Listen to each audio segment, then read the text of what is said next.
Hello everyone and welcome to my channel. My name is Crown and today we are going to have some more stories that I hope that you will enjoy. But before we start, it will be so much appreciated if you would subscribe to the channel, like the video if you enjoyed it, and maybe leave a comment down below.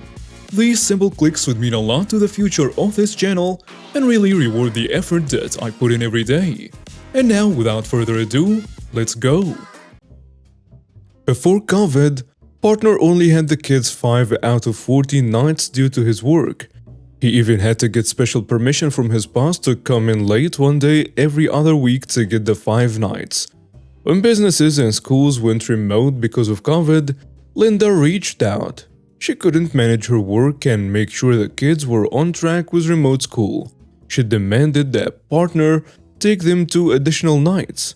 He agreed as it ultimately gave him 50-50 custody without having to fight Linda or to go to court. However, the nights she requested were not in our favor. Without going into details, we had the kids 5 consecutive nights one week and 2 separate nights the other week. No one knew how long remote COVID was going to last, so we agreed. We didn't see at the time what it truly meant. The days were arranged in a way where we never had more than 3 days without the kids, while Linda had 5 nights every other week. We could never go out of town for more than 3 nights without Linda giving her consent, and she never would, telling us it's our problem, not hers. The kids hated the arrangement as well. They didn't like coming to partner's house for one single night, as it was really disruptive to the routine. Partner did not feel he got quality time with them either. He eventually reached out to Linda to discuss the situation after almost half a year of this arrangement. Linda, however, was still bitter about us moving in together and refused to change anything that was an advantage for partner. Partner says, "We need to discuss the custody arrangement. I don't feel like a quality time with the kids and they have said multiple times they don't like coming here for one night. I would like to move that 2 separate days I have them together. We would only need to switch one of the days. I'm flexible on whichever day works best for your schedule." Linda tells him, "The schedule is staying how it is. I'm not changing it." "Why not?" "I don't have to give you a reason. The schedule stays the same." The kids hate the schedule as well. We need to move it for their benefit. You can ask for a change and I can say no. And I'm saying no. The schedule stays the same. We designed our agreement to give flexibility for the schedule, and so we don't have to go to court and pay the fees. However, we need to have something that works for both of us and the kids. I'm still saying no. If you don't like it, you can take me to court. Partner never responded to that. Linda was just getting more and more aggravated, and he let her cool for a couple of days and gave her a call. "What is your real concern about switching the schedule?" "Our son has physical therapy on the day you want to take them. I wouldn't be able to see what he does and be involved. I wouldn't be able to tell the progress he's making." "Well, I would never stop you from attending his sessions. You can attend as many as you want, just let me know." After this, Linda agreed to the switch. We knew her heartfelt reason was nonsense. She just didn't want us to have what would be an advantage as she saw it. How did we know it was a BS reason? Well, their son's therapy occurs weekly, and Linda has attended exactly 2 sessions in almost 2 years.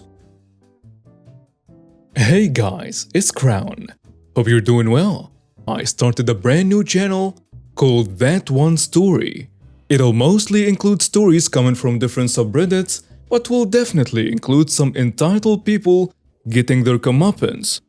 I'll leave the link in the description below, so please subscribe to the channel to listen to the latest stories, cause I'll make sure to post videos on a daily basis.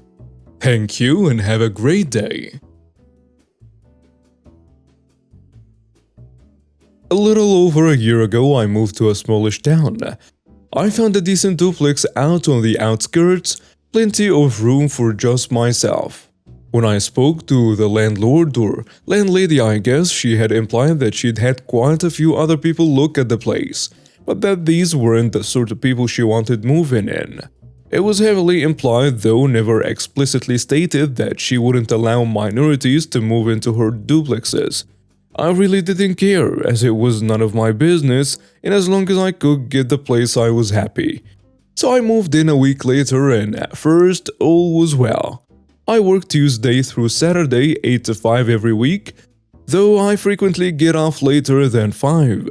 My job consists of driving a company truck and going to customers' houses to fix their stuff. I sometimes deal with as many as 10 different people a day, and at the end of the day the only thing I usually want to do is go home and veg out in front of my computer. The last thing I want to do is interact with other people or have to deal with a bunch of noise. Unfortunately, my neighbor was running her own daycare next door, watching as many as 10 or 12 kids in her little 1,000 square foot unit. She would allow these kids to run wild. My typical Monday, which was one of my weekend days, would consist of waking up at about 7 a.m. to the sound of kids banging on walls and jumping on furniture and hearing my neighbor scream at the top of her lungs.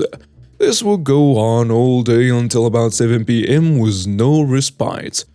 Now, I knew when I moved in that she ran her own small daycare, but I didn't think it would be a problem. After all, I used to watch kids as well, only I was good at it, and I made sure the kids I watched were well behaved. Naturally, I assumed that someone running their own daycare would have the skill to control the kids. Not so. After a few weeks of this, I ended up losing my patience. I knocked on my neighbor's door and engaged her in a small talk. I didn't want to immediately tell her to shut the hell up, so I just made it seem like a friendly chat. During the small talk, I realized that this witch was nuts. This was the first time we'd ever talked, and within just a few minutes, she was telling me that she has an STD. I quickly forgot her name, but I always referred to her by the nickname I gave her, Dumb Brat. Well, after a few minutes of conversation with Dumb Brat, I decided to approach the subject of excessive noise. I started out by asking her if I was noisy and assuring her that if I ever become noisy, she could ask and I would quiet down. She assured me that she never heard a beep from me. She then asked me if she was noisy, to which I replied that there was an awful lot of noise during the day while she was watching kids. Now I'm still trying to keep things civil and friendly, but things start going off the rails. She apologizes and tells me that running a daycare is noisy business. She explained that this is her only source of income and she has no choice in the matter. I ask her if she's able to keep the kids from banging on the walls at the very least, to which she replies that she's one person with 10 kids, and she can't be everywhere at once. At this point, I realize that being Mr. Nice Guy isn't working. This witch is just going to keep making excuses and avoiding the issue rather than actually try to do something about it. I suggest that she either hire some help or take some lessons to learn to better deal with young children. She suggests I move somewhere else, and that it was stupid to move in when I knew the next door unit was a daycare. Well, at this point I'm just pissed. This witch does a sloppy job of running a daycare and handling children and has the nerve to call me stupid? I decided to go to war. Before going back into my own unit, I make one more statement. Do you have a license to run a daycare? Well, it turns out that Dumb Brat is good friends with the landlady, and at the beginning of the next month when the landlady comes to collect rent, she serves me an eviction notice, giving me 30 days to leave. Her explanation is that I'm causing tensions among the other tenants and being a troublemaker. Keep in mind, the only other tenant I've spoken to has been the Dumb Brat. Well, neither of these witches know who they are messing with. I'm the last person to just roll over and take it, especially when I feel that something unjust has been done. I do my research and learn about my state's childcare laws. I learned that there is a limit to how many children an unlicensed facility can care for, which is also based on how many caregivers there are. I also learned that there are certain requirements, such as state workers inspecting the facilities and doing background checks on the caregivers. All of that licensing information is public domain. So I do a search, and sure enough, my neighbor is unlicensed and illegally watching children. After that, I did some research on house equality laws in my state. Turns out, it's illegal for anyone, even a private owner, to discriminate against potential tenants on things like race, sex, religion, and so on. First thing first, I call up the Department of Child Protective Services and report my neighbor. I explain that she's unlicensed, that she's clearly unable to handle the children she's watching, and that I frequently hear banging and yelling coming from her unit, which has me concerned for the safety and well-being of the children. A bit of a fib there, but I figured I should spice it up a bit. Well, much to my surprise, it only takes about an hour before 2 CPS agents and a couple of police are pulling up in front of the duplex. They force the dumb brat to call each of the parents to come pick up their children, then explain to the parents that if something were to happen to their children, that they could be held liable for leaving their children with someone who isn't equipped to handle them. Tom Brat ends up getting slapped with a hefty fine and an order to appear in court. For the first time since I moved into that duplex, I was happy for the thin walls. I just sat there drinking a few beers and listening to all the chaos. It went on for hours. I slept like a baby that night. So phase 1 of Operation Duplex Destruction was complete. Tom Brat was ruined and I destroyed her only source of income permanently, caused her financial distress in the form of a fine, and got her in trouble with the law. Now it was time to proceed to phase 2. By now most of my stuff was packed and I'd found a new place to live a few miles down the street. A couple of weeks after moving to my new place, I invited a few of my co-workers over to have a few beers, though I had an ulterior motive. It just so happens that I invited 2 black co-workers and a white co-worker. After we'd have a couple beers, I explained the real reason I wanted to get together. I've been working on a plan to get back at some racist witch of a landlady, and I was ready to put the plan into action. Fortunately, me being such a likable guy and on great terms with all of my co-workers, they were more than happy to go along. I went ahead and had one of my black co-workers call up the landlady and ask her about for rent listing and set up a time to meet her and check the place out.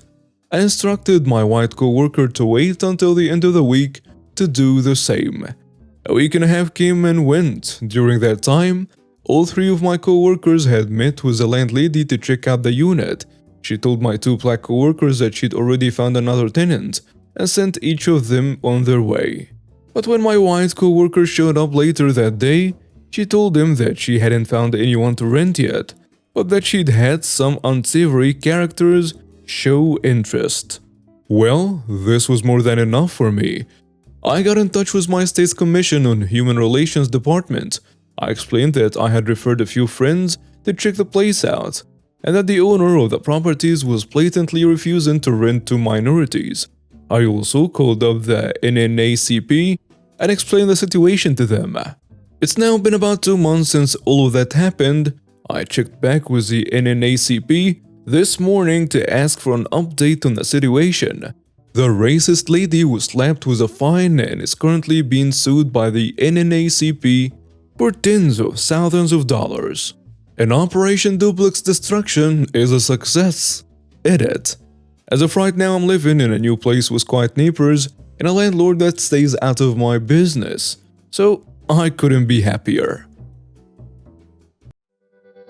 And now we have reached the end of today's stories. Thank you for watching and see you next time.